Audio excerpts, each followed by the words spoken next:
did my presentation on music and nature. And what I'm going to talk about is the idea of biomusic, and then the communication between and of animals, and how they locate themselves and orient themselves, as well as the music of weather and a little bit of music therapy. The idea of biomusic. Biomusic is defined as a form of music that deals with sounds created or performed by non-humans. But it's not, it's different from zoomusicology, in which that is the study of music of the animals and non-humans. Biomusic has two forms, and it can either be created by the animal or plant, as well as some biomusic is regarded as like our brain waves being considered music. And the other form is based on the animals and nature, and that's when a composer is creating that, and that's the imitation that they seek. And New Age music usually uses biomusic in the sense that it can use nature sounds as a background to set the mood, or also the ambience of the piece.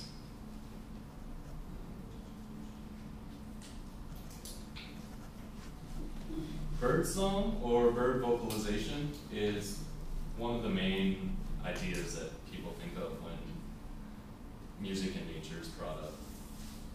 And it's a part of ornithology, or birding, which is just the study of birds, but it's more focused in the sense that it's part of zoomusicology.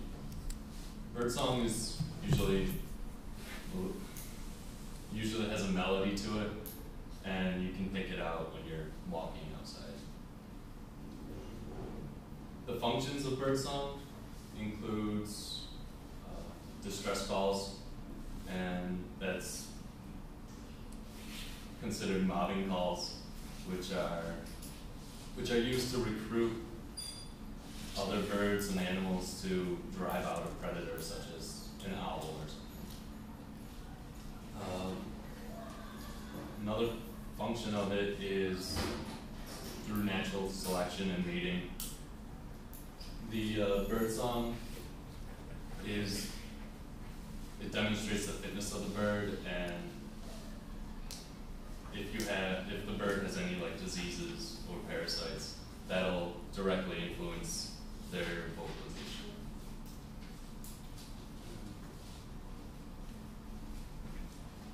Another note on distress calls and mobbing calls, they usually include a wide frequency of pitches, and they're really sharp, they cut off really fast, and they're really repetitive. But the bad thing about them, they're usually really high-pitched, and that causes the caller to be hard to locate.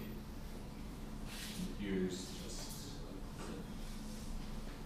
I'm not going to play the entire hour, obviously, but just play a small part where you can see just different birds and their songs.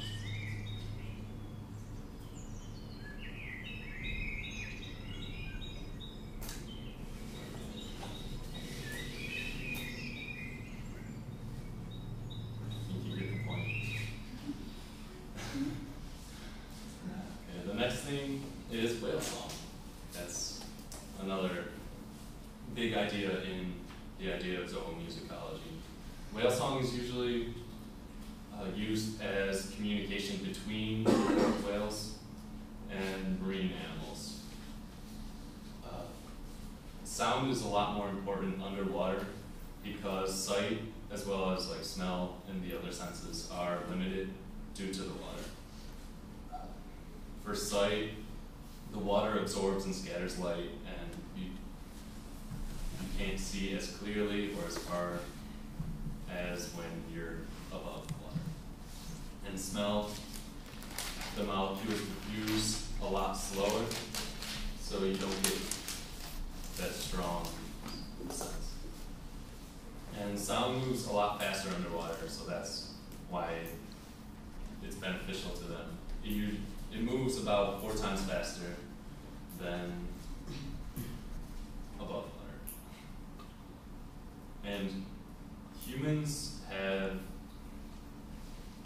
thought that they are harming some animals and the communication underwater due to different ships and engines and sonar, as well as the marine seismic surveys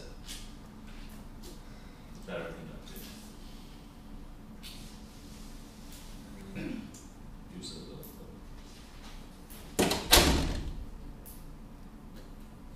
I don't see a conflict at all of being a man of faith and a man of science.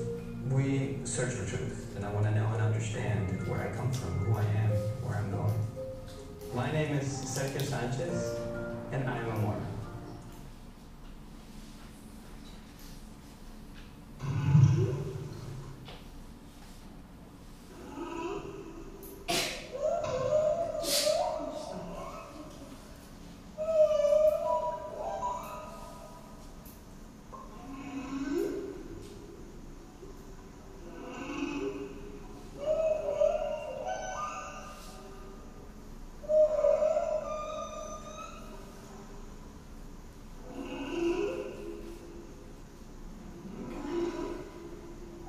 Again, I think you get the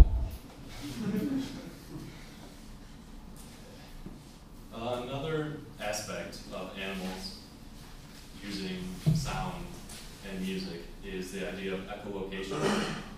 Many animals such as bats, whales, dolphins, and this bird on this picture of the bird, it's the oil bird, and it resides in caves, and you can't really see in caves. So they use echolocation to find food, and the orientation. Bats are known for this because they can't really see. They use the echolocation to sense objects because they click and they make other noises, and that when that noise comes back after bouncing off of whatever is around them, they can see. It creates a mental picture for them. And searching for food and water sources, when bats are like flying, they send out a signal, and if it comes back pretty fast, it means like an insect is near, so they can eat. And water, same idea, but it's just a large, flat body, as water usually makes. And here's an idea of location with dolphins. Okay, Aaliyah, let's send Yappa over, please. The first test is one that few animals could take. It's an adaptation. Okay, so this is, they created a test to see whether the dolphin could tell what item is in a box that is closed off. So it used its high frequency pitches and clicks to create a mental picture. So it should. As an adaptation to their underwater world, dolphins have developed a special sense, echolocation. By emitting very high frequency sounds and analyzing the echoes, dolphins create a mental picture. In effect, they see with sound. It's a bit like sonar used by ships and submarines, but far more sophisticated than anything we have created. And it goes to show that chip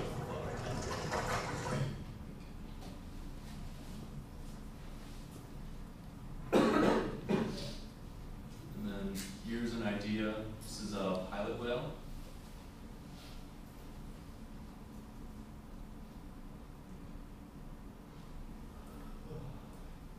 dolphin ones are a lot higher from this website that I was on. Is it? I don't use a Mac, so.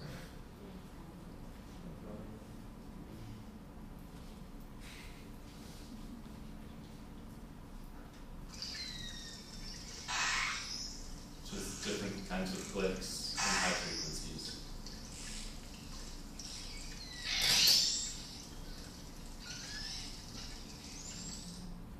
Okay.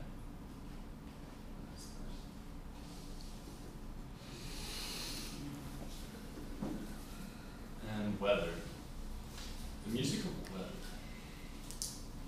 Usually when people listen to weather, it's usually calming and peaceful, such as the rain.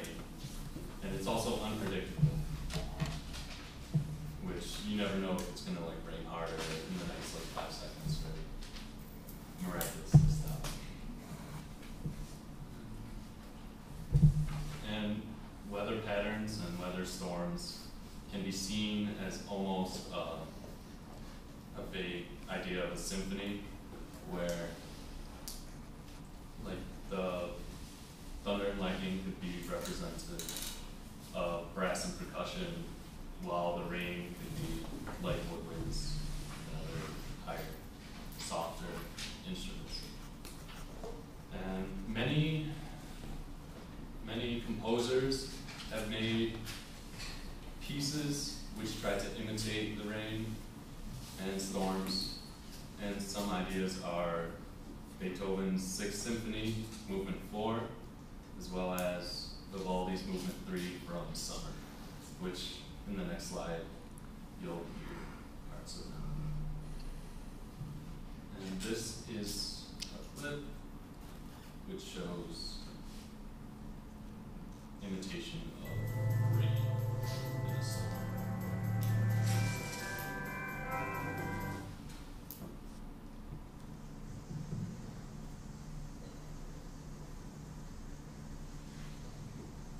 This goes through just different ideas. They're rubbing their hands together. Snaps.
Hope you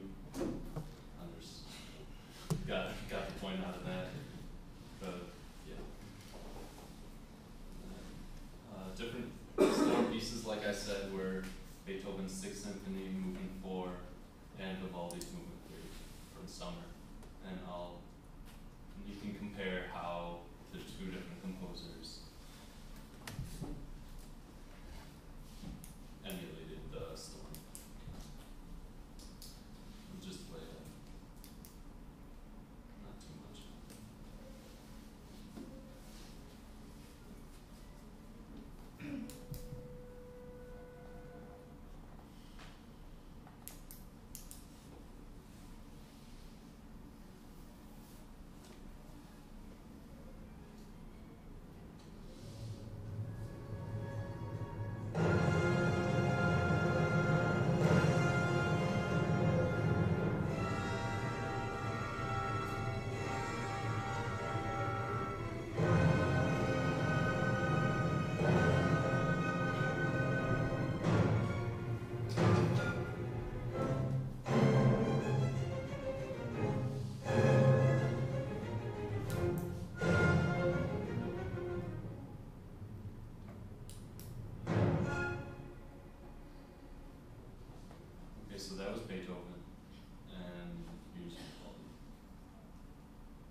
composers can try to emulate different kinds of storms, as there are many different kinds of storms, a lot more intense than